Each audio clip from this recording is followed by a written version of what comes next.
So I decided to make this video to take you through the process of what it was like to get a gun license in Canada and the steps that I went through to get to the point where I could purchase firearms in Montreal and Quebec specifically.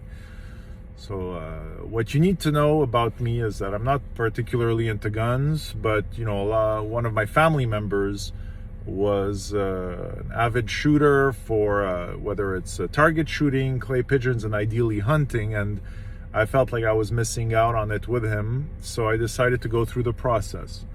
Now, people will tell you that getting guns in Canada, particularly in Quebec where I'm from, is a very difficult and restrictive process. Well, here is how it goes. Now, the first step you're going to go through is to sign up for a gun safety class. Now, the gun safety class itself is, if you know nothing about guns, which I didn't know anything about guns. I knew absolutely nothing about guns. The test itself, you will be receiving a manual which helps you prepare for it. I mean, an online manual which gets you through understanding how firearms function, the history of firearms. It's sort of like spread out into modules.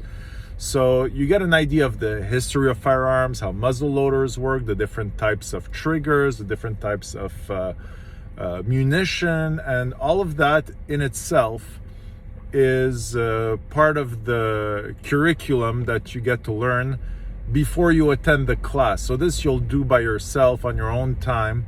I actually took the time to leaf through the material, and it was an education for someone who knows nothing about guns. People will tell you that it's extremely easy.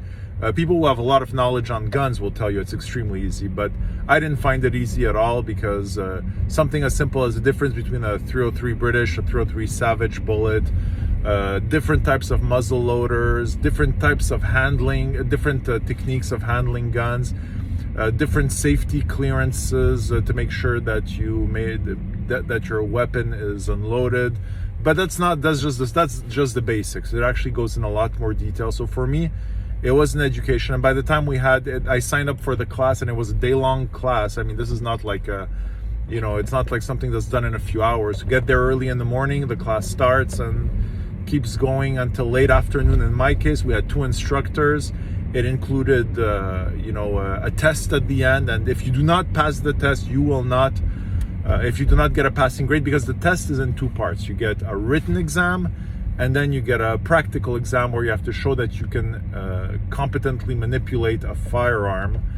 And I kept contact with some of the people who were in our class, and actually more than a few of them did not pass the test. Now again, if you do not know firearms, which I did not know anything about firearms, this is not a walk in the park. If you do know a lot about firearms, you're gonna have an easy time. I'm sure you will, but when it comes to safety, this is extremely strict. If you're just someone who thinks that you're going into this because you think this is going to make you cool, I mean, the instructors will know right away when in my case, they knew right away when there were some red flags with some of the people who were there. And we actually had someone who actually had to walk out of the class because he was asking a lot of dumb questions, and I don't think this person will ever get a firearm. So from the moment I did the test,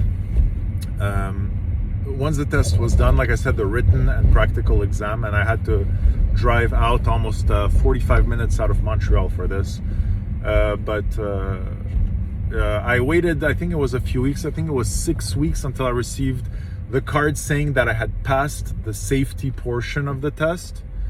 And that was great, because what it meant was that from that point on, I could send my documents to the RCMP, which is the Royal Canadian Mounted Police, which I guess you would describe that if you're in the States as the federal police, to have a background check done. Now, the background check is actually a little bit complex, which is not just you just send your information, they do a background check. No, you have to send your information, you have to have a few people vouch for you, including your spouse, and if you're divorced, an ex-spouse as well that has to vouch for your ability to carry a firearm.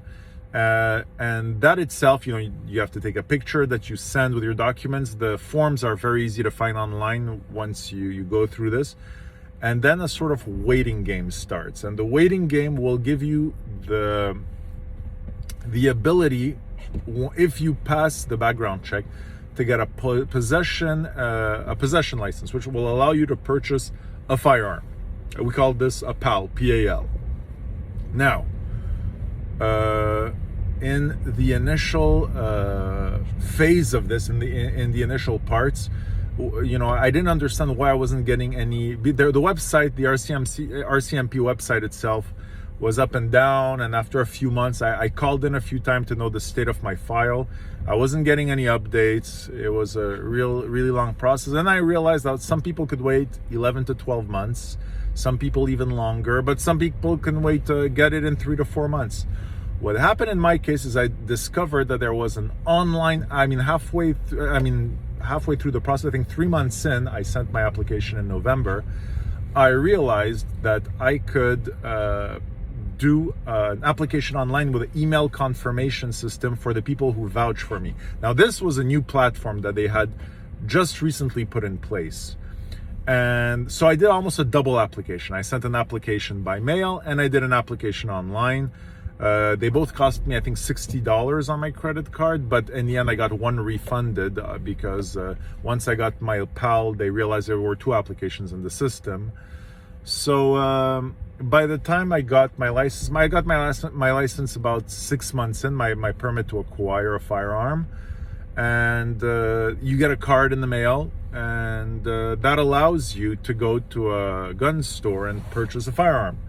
But you need to know that upon a purchase of a firearm, they will do a check. Even though they register the weapon to you, you will have an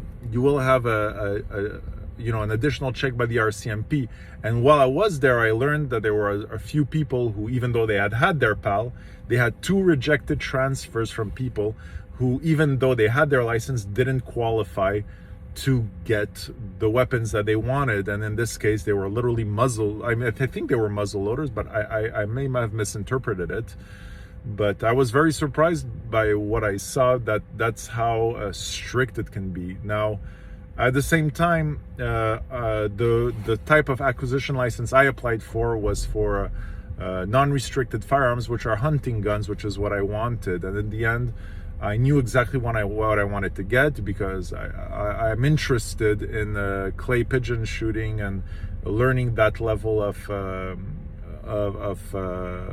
handling of a firearm and shooting a firearm. So in my case, what that meant was that the first gun I bought was a shotgun, and in subsequent videos I'll explain what I got for those who are interested.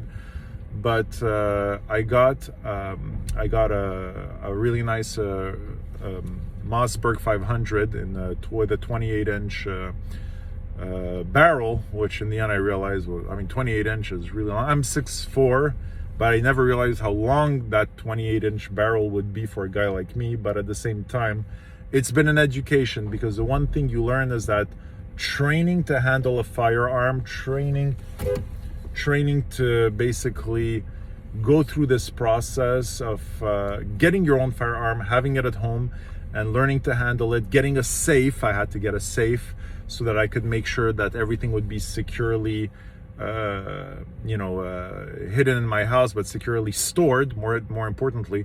So like I said, the license is just a start. What's important is to also get something like a safe. What's important is to get all the baggage that comes with owning a firearm, how do you buy munitions.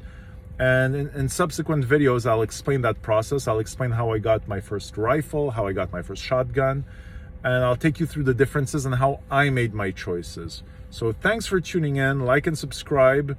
I'm gonna be publishing a lot more videos about this process. I'll be showing you the firearms. I'll be taking you a little bit through the stores here and how I do and how I choose my stuff and what I do to make sure that when I see something interesting, how I vet a gun that I can make sure that will actually deliver its performance, how I deal with gunsmiths, how I pretty much do anything from installing optics to basically choosing what kind of case I'd be putting my firearms in.